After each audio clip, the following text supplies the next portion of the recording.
Bismillah. Assalamualaikum warahmatullahi wabarakatuh. Waalaikumsalam warahmatullahi wabarakatuh. Bismillah, alhamdulillah, hamabadu. Syukur alhamdulillah, pada kesempatan malam hari ini kami tim dari Pemudamu Podcast akan menuju pada edisi yang kelima tentang pembahasan yakni perkaderan. Apalagi di masa COVID-19 seperti ini, bagaimana perkaderan yang harus kita jalankan dan lain sebagainya. Mudah-mudahan pada malam hari ini kawan-kawan semua yang ada di rumah ataupun dimanapun berada dalam keadaan sehat walafiat. Untuk materi pada malam hari ini yakni tentang perkaderan dengan tema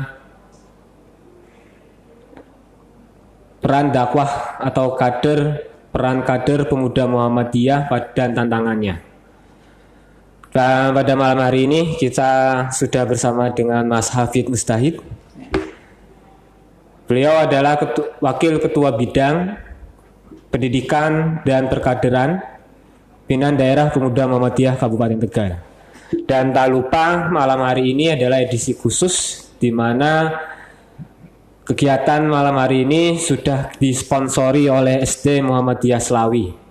Terima kasih pada jajaran SD Muhammadiyah Slawi dan didukung juga oleh Lajismu Kabupaten Tegal, PT Perkasa Pemuda Muhammadiyah Kabupaten Tegal dan lain dan sebagainya yang tidak bisa kami sebut satu persatu. Marilah kita awali podcastmu Pemudamu yang edisi kelima ini dengan bacaan basmalah. Bismillahirrahmanirrahim. Untuk berikutnya kami serahkan pada Mas Hafid Mustahid, padanya monggo dipersilakan. Terima kasih. Sampaikan kepada Mas Santoso, host kita, host dari podcast Pemudamu. Terima kasih. Bismillahirrahmanirrahim. Assalamualaikum warahmatullahi wabarakatuh. Waalaikumsalam warahmatullahi wabarakatuh. Alhamdulillah, asyukur binimatillah, la haula wa la quwwata illa billah, ma ba'du. Yang saya hormati rekan-rekan dari tim podcast Pemudamu serta host dari acara ini, Mas Santoso, dan hadirin semua yang sedang menyaksikan live acara podcast di halaman Facebook masing-masing. Alhamdulillah hari ini di Ramadan yang ke-14 ya, kita masih bisa diberikan umur, masih diberikan kesempatan untuk melaksanakan kegiatan puasa saum yang rangkaiannya memang alhamdulillah sudah seperti yang sudah dilaksanakan, karena musim yang sekarang ini yaitu musim pandemik atau yang kita sering sebut lagi musim corona atau COVID-19. Namun musim ini jangan mengalahkan semangat kita untuk beribadah dan berpuasa, karena ini bagian dari ujian Allah yang harus kita nikmati dan harus kita lewati bersama. Pada kesempatan kali ini tema yang diambil yaitu dinamika kader Pemuda Muhammadiyah dan tantangannya, terutama dan khususnya di Kabupaten Tegal. Pada saat ini kader di Kabupaten Tegal, khususnya Pemuda Muhammadiyah, memang kalau dihitung secara data ya, dibandingkan dengan daerah-daerah lain termasuk PDPM Kabupaten Tegal termasuk kader hijau, istilahnya seperti itu. Kader yang jumlahnya lumayan banyak. Dari 30 provinsi. Nah, dari 34 provinsi atau 34 PDPM yang ada di Provinsi Jawa Tengah, bahwa kader di Jawa Tengah memang saat ini sedang kondisinya naik. Entah itu karena itu bonus demografi yang sudah pernah dilontarkan beberapa tahun yang lalu, atau karena memang sistem pengkaderan yang saat ini sudah mulai diperbaiki. Yang jelas kondisi kader di Provinsi Jawa Tengah untuk beberapa tahun ke depan insya Allah aman. Ini bisa jadikan sebuah tantangan, namun juga bisa jadikan peluang, atau kebalikannya, ini bisa jadikan peluang kita, tapi itu bisa jadikan tantangan kita. Nah, tantangan kita ke depan pemuda Muhammadiyah itu bukan hanya untuk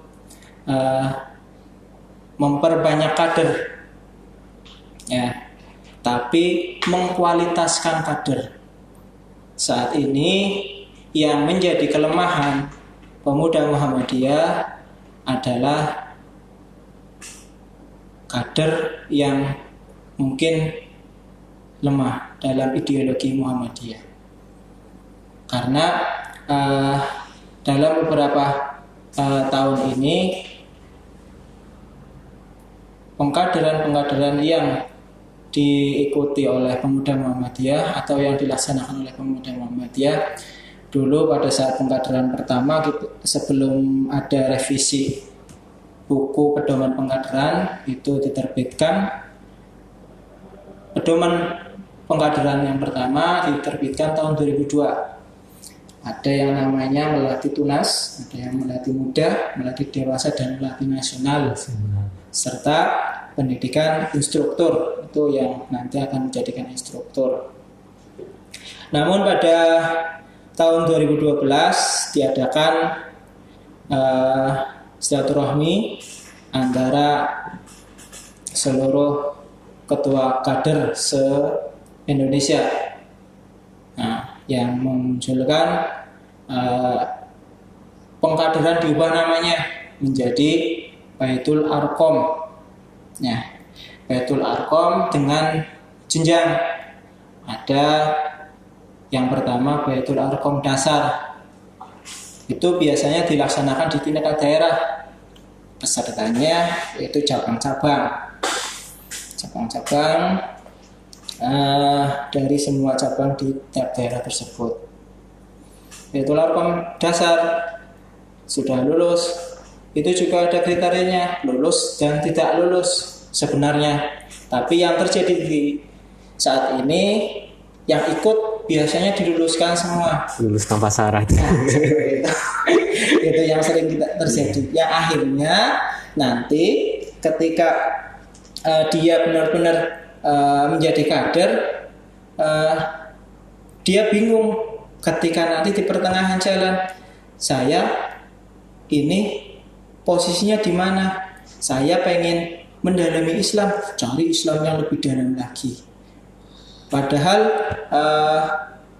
pada saat pengkaderan itu memang ya karena di sini kondisinya terbatas, kebanyakan teman-teman pemuda itu dari kalangan yang bekerja, jadi waktunya tersita. Ketika kita mau mengadakan yang seharusnya di dalam buku panduan 6 hari, kita paling bisa mengadakan 3 hari. Itu yang mengakibatkan kurangnya pendalaman ideologi ketika dalam penerapan Baitul Arqom tersebut. Ya. Maka dari itu kader yang lulusan Baitul Arqom dasar perlu kita dampingi terus. Kita ada follow up di Sabang, follow up di daerah. Tidak hanya sekedar Baitul Arqom selesai, sudah selesai. Tidak seperti itu. Harus ada tindak lanjut dari setiap kegiatan Baitul Arqom tersebut. Ya. Maka tidak ketika nanti kader tersebut berjalan tidak ragu untuk melangkah. Yang terjadi saat ini ada beberapa kawan-kawan kita yang memang kalau di PM ada TM ya, yang ada TM, ada TM 1, TM 2, TM 3. Padahal dulu pernah TM 2 pun karena goyahnya ideologi Muhammadiyah tersebut yang akhirnya bisa keluar dari yang sudah bagus yang namanya IPM tersebut. Ya, itu perlu kita antisipasi untuk di pemuda Muhammadiyah juga. Kadang pengkaderan yang diadakan di kita di Baitul Arqam ini perlu adanya penanaman ideologi yang baik, ideologi yang bisa menanam bahwa dia sudah seperti ini dan ada nanti tindak lanjutnya seperti itu. Itu yang pertama, Baitul Arqam dasar. Selanjutnya Baitul Arqam Madya, biasanya mengadakan wilayah. Tapi kemarin hasil meeting Zoom dengan ketua dan bidang kader se-Jawa Tengah, nanti daerah bisa mengadakan dengan syarat dan ketentuan yang berlaku. Seperti misalkan jumlah yang sudah BAD sudah banyak, minimal sekitar ada ya 30-an lah, atau juga nanti ada yang sudah bisa melaksanakan nanti di list dari pimpinan wilayah. Itu yang nanti akan mungkin saat ini akan digodok dari pimpinan wilayah terkait Baitul Arqam Madya. Tapi nanti akan dilaksanakan dulu dari tingkat wilayah, ya, karena kemarin baru sekitar putusan yang disampaikan oleh bidang kader dari pimpinan pusat Pemuda Muhammadiyah dan direpotkan dengan segenap pimpinan daerah, baik ketua maupun bidang kader se-Jawa Tengah. Itu terus yang terakhir Baitul Arqam Paripurna. Nah, Baitul Arqam Paripurna itu yang mengadakan pusat. Baitul Arqam Paripurna yang mengadakan pusat. Biasanya pesertanya kalau nggak dari daerah ya dari wilayah. Kalau tadi Baitul Arqam Madya pesertanya dari daerah, perwakilan daerah yang diambil dari cabang-cabang yang sudah pernah mengikuti Baitul Arqam dasar. Kalau Baitul Arqam Paripurna itu pesertanya dari daerah-daerah dari wilayah-wilayah atau daerah yang sudah pernah mengikuti Baitul Arqam Madya. Dan setelah paripurna nanti berlanjut ke pendidikan instruktur. Pendidikan instruktur ini juga perlu ditekankan pada saat pendidikan instruktur. Kadang instruktur yang menyampaikan kepada teman-teman kita baik di Baitul Arqam dasar, Madya maupun paripurna itu kurang menekankan tentang ideologi yang tersebut. Ya, maka pertama kita yang mungkin sama-sama belum ada beberapa yang belum mengikuti Baitul Arqam dasar, nanti kita sebagai pemuda yang nantinya ikut mendampingi mereka setelah Baitul Arqam dasar, kita harus benar-benar dampingi. Nah, harus ada follow up dan tindak lanjut. Karena tidak hanya sekedar Baitul Arqam yang seharusnya 6 hari dipangkas menjadi 3 hari sudah cukup, tidak ada program lagi. Kumpulnya kalau pengajian pun kadang 1 bulan sekali, ya. Sehingga tidak efektif. Iya, itu 1 bulan sekali, kalau lagi pas ada acara nggak berangkat. Nah, itu jadi pokok kita untuk mengkader seseorang. Padahal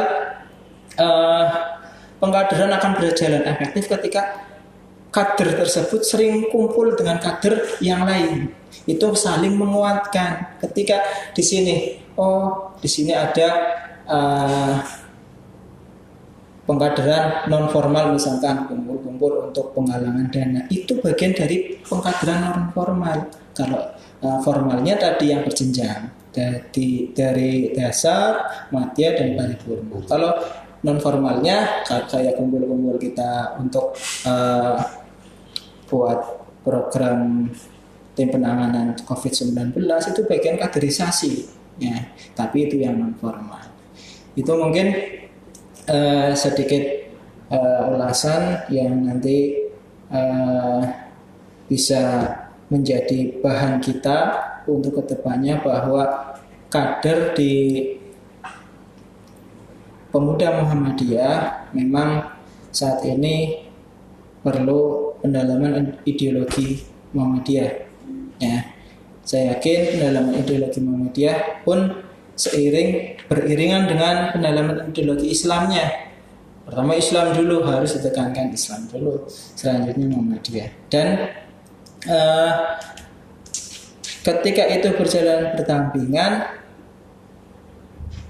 maka kader yang keluar atau kader yang muncul dari Baitul Arqam tersebut, insya Allah akan menjadi kader yang ya jadilah, kalau jadi atau bisa menjadi penerus dari saat ini. Mungkin itu Mas Santoso sedikit pengantar ya untuk diskusi kita malam ini. Jadi intinya kader Muhammadiyah di Kabupaten Tegal saat ini memang ya untuk beberapa tahun ke depan insya Allah sudah baik, cuma titik beratnya adalah di ideologinya yang perlu kita dalami lagi. Baik, terima kasih atas tadi pemantik materi. Saya kira masih banyak kalau kita bahas tentang sampai ke akar-akarnya. Kalau tentang perkaderan itu sangat luar biasa sekali. Mungkin 3 hari 3 malam pun belum selesai. Ya. Harus sambil bertapa harusnya di gunung. Seperti itu. Tadi disampaikan bahwasannya di Kabupaten Tegal ataupun di Jawa Tengah ini, bahwasanya kader yang ada di Jawa Tengah ataupun ini sudah bisa disebut sebagai kader hijau. Kader hijau ini tadi dijelaskan adalah kader perkaderannya itu yang sangat subur sekali, baik dari segi anggota dan lain sebagainya. Tadi juga dijelaskan bahwasanya banyak sekali tantangan-tantangan yang saya kira bertolak belakang sekali, yang harusnya 6 hari jadi dipotong jadi 3 hari. Pasti ketiga hari itu pasti dipotong lagi. Tinggal bagaimana kita menyikapinya, itu menjadi sebuah tantangan kita sebagai pemuda Muhammadiyah. Nah, berikutnya ada pertanyaan. Bagaimana solusinya? Solusi tadi yang saya sampaikan agar yang 6 hari itu paling tidak benar-benar maksimal, itu misalkan jadi gak mungkin kan materi yang 6 hari dijadikan dipersempit jadi 3 hari. Bagaimana caranya agar materi itu benar-benar masuk pada perkaderannya di situ? Ya, terima kasih Mas Santoso. Terkait jumlah hari atau yang ditentukan dalam buku Pedoman Pengkaderan Pemuda Muhammadiyah, memang 6 hari itu sebenarnya waktu yang sudah singkat.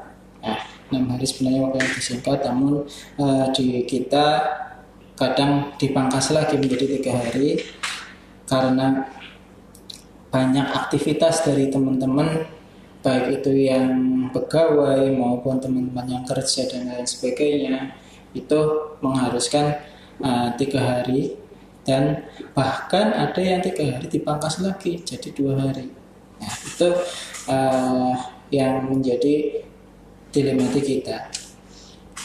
Ya, solusinya apa? Agar 3 hari tapi efektif. Itu yang nanti akan menjadi menjadi bahan bahasan ketika nanti Baitul Arqam Muhammadiyah ya, nanti direncanakan beberapa bulan ke depan akan dilaksanakan Baitul Arqam Muhammadiyah. Kalau masih kondisinya seperti ini, maka kita menggunakan sistem daring kayak ujian. Menarik sekali. Perkaderan lewat online ya guys. Tugas-tugasnya dari online, terus juga kegiatannya gitu online. Nah itu nanti perumusan seperti itu. Tapi untuk tadi menyikapi masalah tadi, memang ada beberapa solusi. Yang pertama, kita terapkan Baitul Arqam tersebut selama 3 hari dengan mode semuanya kita masukkan dengan cara tematik. Nah, kayak sekarang kan sekolah sudah tidak permapel ya untuk SD gitu, tematik walaupun menjurusnya nanti mapel itu juga, tapi ada tematik. Nah, itu solusi yang tepat, tematik. Perlu ketika kita sedang misalkan ada materi ketauhidan. Nah, materi ketauhidan kita bentuk misalkan apa ya? Ada tugas. Berarti itu bisa meliputi dari ketauhidan, ada akhlak, atau misalkan materi akhlak terus Al-Qur'an dan Muhammadiyah dijadikan satu dalam bentuk album. Nah, misalkan selebar kertas dilempar, itu yang di bawah hukum bacaan Iqra, apa ketemu apa, itu materi Al-Qur'annya.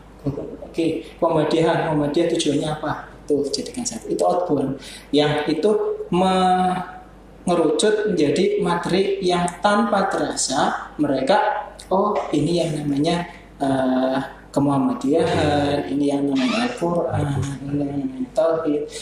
Kadang orang yang ketika kita berbicara serius dia tidak nyambung, tapi ketika kita ajak dia bermain, entah itu outdoor, maka dia akan masuk. Nah itu solusi yang tepat. Ketika yang 6 hari dipangkas menjadi 3 hari, maka kita harus bisa mengemas yang 3 hari itu menjadi kemasan yang bagus. Nah, itu mungkin itu solusi yang saat ini perlu kita terapkan dan kita laksanakan nanti ketika laksanakan Baitul Arqam dasar.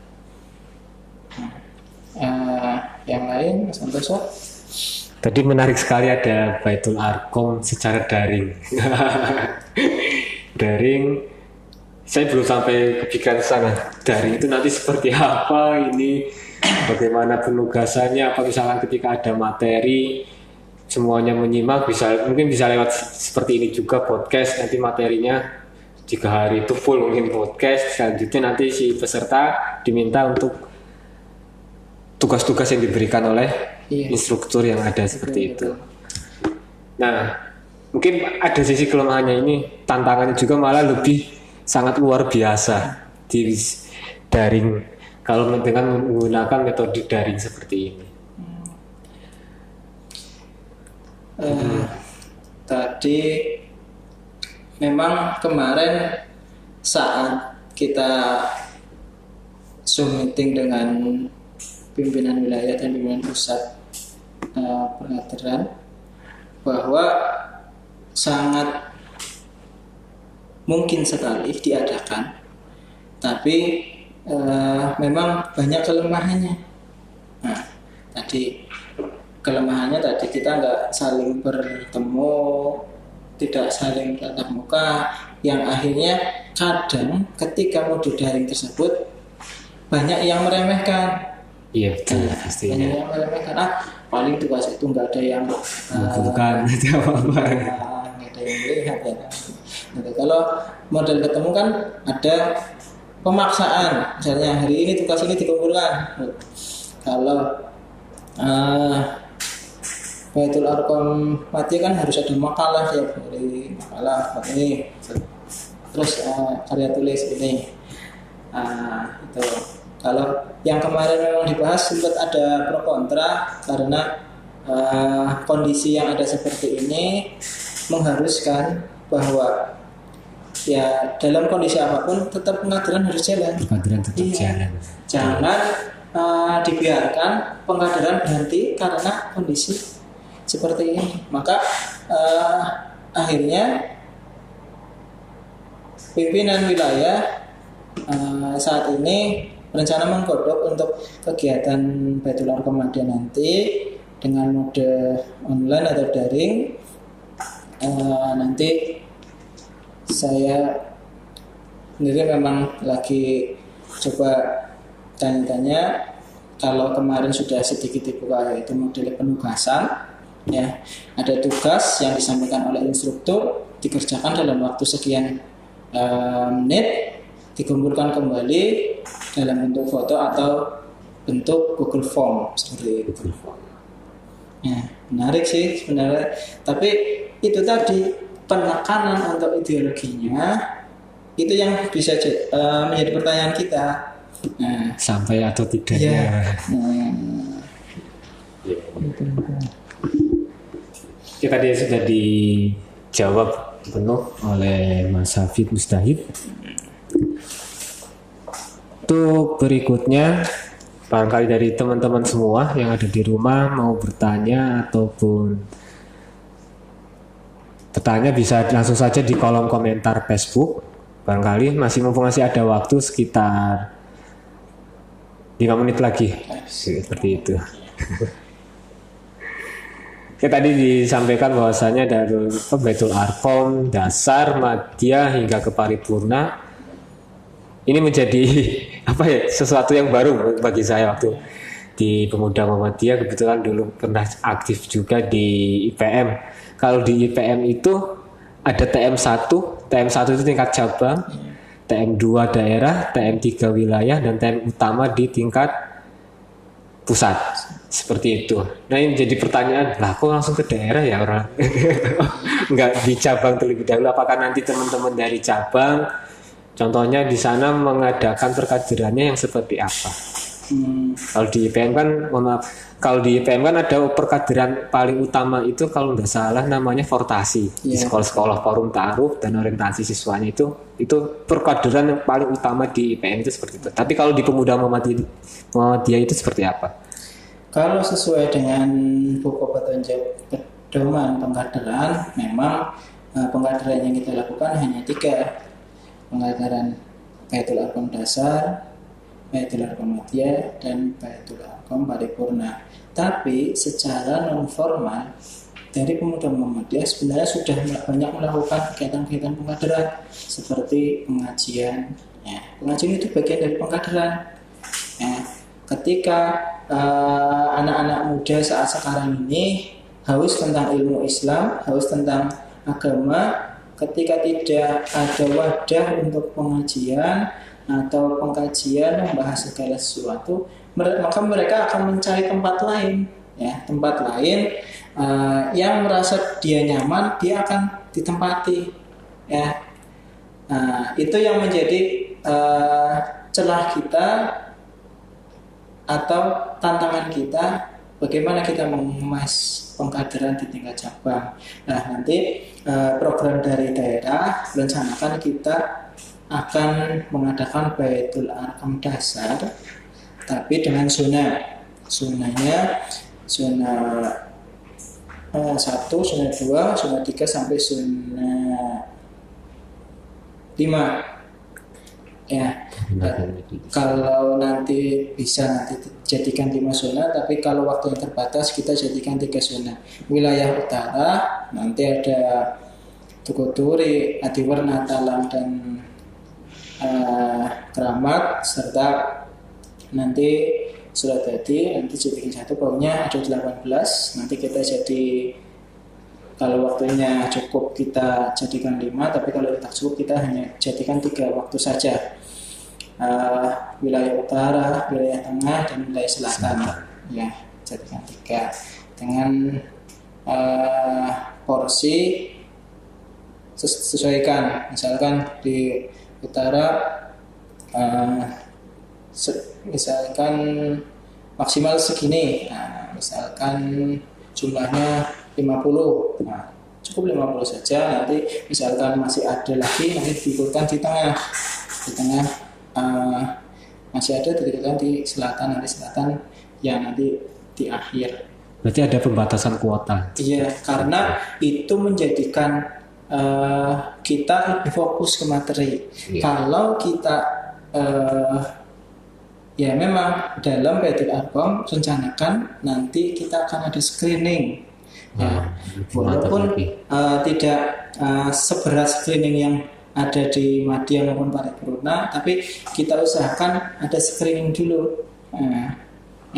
Jadi nanti yang ketika sudah kita Baitul Arqam, kita jelas, oh ini memang benar-benar yang sudah screening. Mungkin Mas Santoso pernah TM2 atau TM3 screening seperti itu kan. Yang tidak lolos silahkan nanti mengikuti berikutnya lagi seperti itu. Nah, itu saya pengen seperti itu. Jadi ketika nanti lulus dari Baitul Arqam dasar, benar dia satu sudah bisa tahu tentang pemuda atau Muhammadiyah, terus dia paham tentang ideologi dan kuat untuk bisa tahu tentang ideologi Islam dan ideologi Muhammadiyah tersebut. Gitu. Oke, terima kasih atas jawabannya. Ini pertanyaan terakhir sepertinya dari Mas Ibrahim bin Zainuddin. Ya. Dia menanyakan tentang kader itu apa ya? Seperti ini. Mudah-mudahan nanti bisa membantu Mas Ibrahim bin Zainuddin dengan jawaban dari Mas Habib. Iya. Kader kalau secara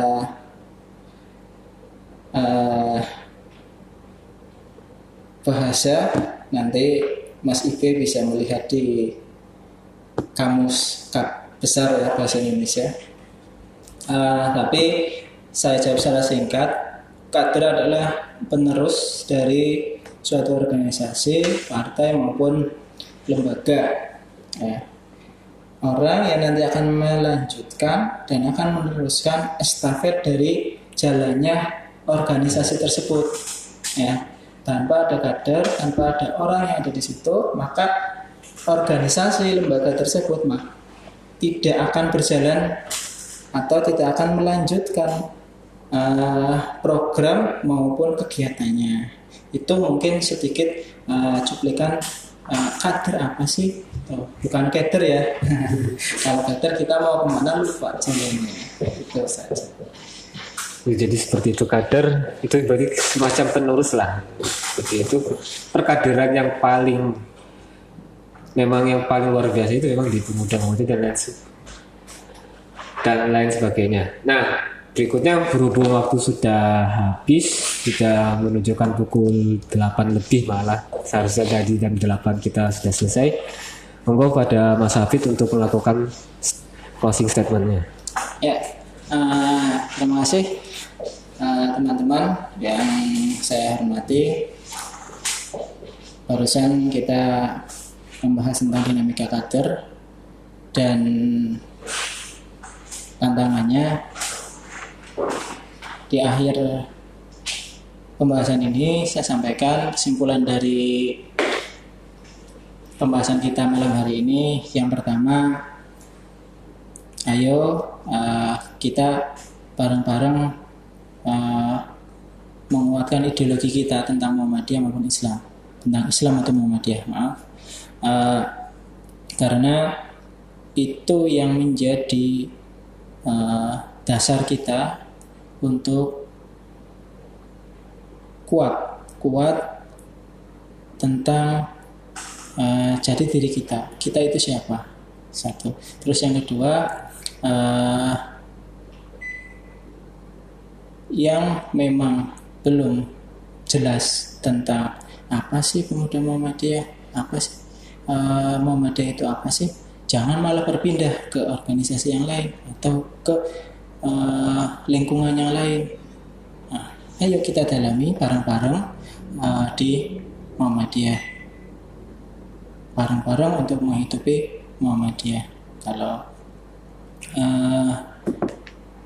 terus yang ketiga, di kondisi seperti ini kita sebagai kader jangan diam, tetap ada kreasi dan inovasi untuk melanjutkan program kerja dari pemuda Muhammadiyah atau program kerja dari tiap-tiap personal anggota kader Muhammadiyah tersebut. Itu saja dari saya akhiri. Bila episode hak, Assalamualaikum warahmatullahi wabarakatuh. Waalaikumsalam warahmatullahi wabarakatuh. Terima kasih atas penyampaian materi tentang dinamika kader Muhammadiyah dan tantangannya. Saya kira cukup sangat jelas sekali tadi yang dijelaskan. Untuk berikutnya, informasi terkait penerimaan peserta didik baru dari SD Muhammadiyah Slawi masih dibuka sampai saat ini dan besok juga masih dibuka dan seterusnya. Jangan lupa bagi Bapak dan Ibu yang punya putra-putri yang mau masuk ke SD, silakan bisa masuk di SD Muhammadiyah Slawi langsung saja. Untuk menutup kegiatan atau podcastmu pemuda yang edisi kelima ini, ada satu kalimat yang berada di ruangan ini yang saya kira sangat luar biasa sekali kalau kita benar-benar mengimplementasikan dalam kehidupan sehari-hari. Berikut ini kalimatnya itu, mari bermuhammadiyah dengan semangat kerja ikhlas, kerja cerdas, kerja keras, kerja berkualitas, dan kerja tuntas. Saya yakin jika semua kader pemuda Muhammadiyah seperti itu, pasti pemuda Muhammadiyah di Kabupaten Tegal dan di seluruh Indonesia pasti sangat luar biasa sekali perkaderannya. Kami akhiri, mohon maaf bila ada salah-salah kata. Sebelumnya mari kita tutup dengan bacaan hamdalah. Alhamdulillahirrabbilalamin. Kami akhiri, fastabiqul khairat. Assalamualaikum warahmatullahi wabarakatuh. Waalaikumsalam.